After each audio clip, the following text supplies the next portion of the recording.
তৃণমূলের ভরকেন্দ্রে কি দায়িত্ব ভাগাভাগি হবে, নাকি এখন যা আছে তাই থাকবে?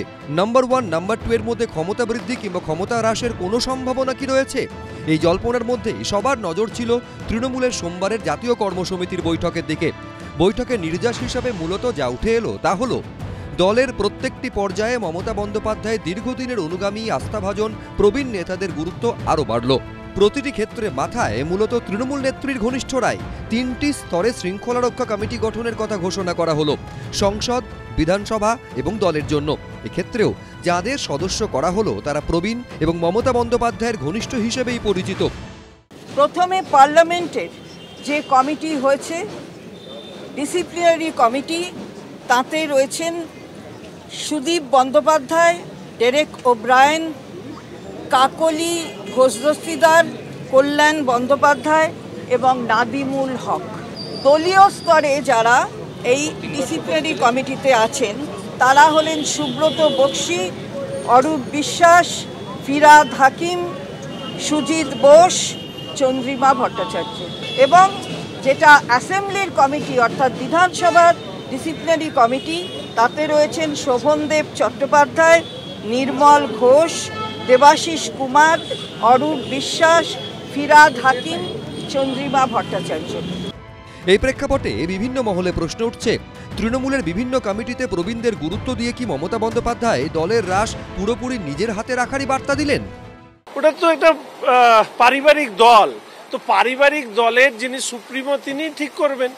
তিনি যারকে নিয়ে এত দ্বন্দ্ব ইত্যাদি বিতর্ক ওনার দলের মধ্যে বলে বাইরে প্রচারিত হচ্ছে, আসলে সেটা পারিবারিক নাটক কিনা সেটাই বা কে জানে।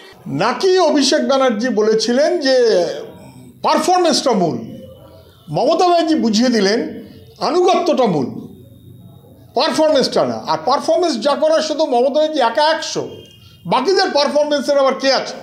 মমতা ব্যানার্জির মুখ দেখিয়ে সবাইকে চলতে হবে, মমতা ব্যানার্জির পারফরমেন্সকে ভিত্তি করতে হবে, আনুগত্যটা অনেক বেশি জরুরি। শনিবারই এ রাজ্যের 6টি বিধানসভা কেন্দ্রের উপনির্বাচনে বড় জয় পেয়েছে তৃণমূল। তাদের হাতে থাকা 5টি আসন ধরে রাখার পাশাপাশি বিজেপির থেকে একটি আসন ছিনিয়ে নিয়েছে তারা। পর্যবেক্ষকদের মতে এরপরই তৃণমূলের প্রতিটি কমিটিতে যেভাবে মমতা ঘনিষ্ঠদের বাড়তি গুরুত্ব দেওয়া হলো তা অত্যন্ত তাৎপর্যপূর্ণ বলেই মনে করছেন অনেকে।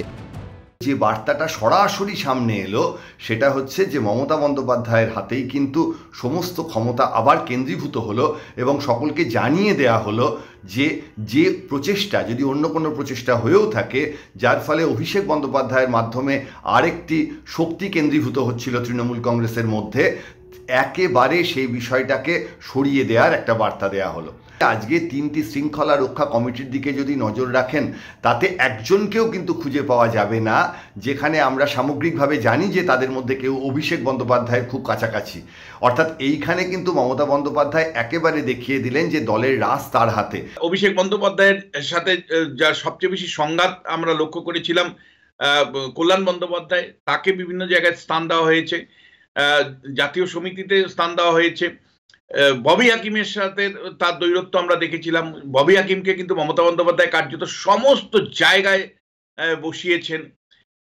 একইভাবে উত্তরবঙ্গে গৌতম দেব কার্যত বলা যায় মানে নির্বাসিত করার মতন পরিস্থিতি তৈরি হয়েছিল তাকে।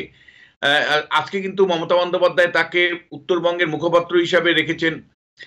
ফলে পুরনো যারা চন্দ্রিমা ভট্টাচার্য থেকে শুরু করে শশী বাজার সর্বত্র তার। তৃণমূল নেতৃত্বের দাবি সর্বসম্মতিতেই এদিনের সিদ্ধান্ত নেওয়া হয়েছে।